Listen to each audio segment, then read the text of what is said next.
Me urdhër të prokurorisë themelore në Pej janë arrestuar 3 zyrtarë policor të cilët dyshohet se kanë ushtruar dhunë ndaj një qytetari në Klinë.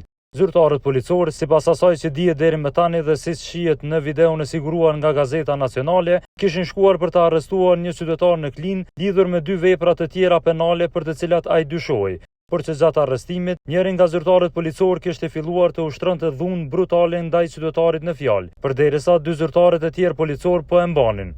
Zyrtari policor vazhdon të ushtrojë dhunë ndaj qytetarit të pambrojtur i cili nuk po rezistonte dhe i cili ishte arrestuar tashmë nga 2 zyrtarët e tjerë policor. Këta zyrtar policor tashmë janë arrestuar me urdhër të prokurorisë dhe janë suspenduar nga detyra zyrtare.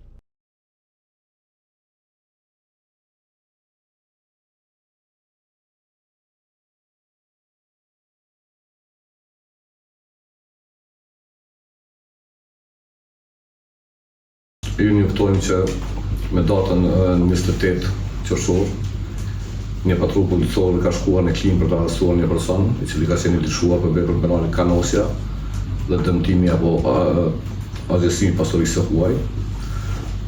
Gjatë arrestimit, ky person është arrestuar dhe me urdhër prokurorit të shtetit është ndaluar 48 orë në bazë të interpretimit të policisë së Kosovës.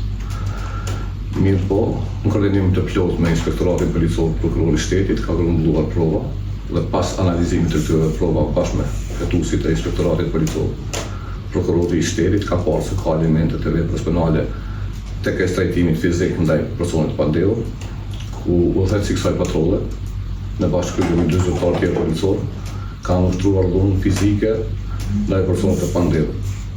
Të njëjtit sot janë intervistuar dhe me urdhën të prokurorit të shtetit janë ndaluar për 48 orë.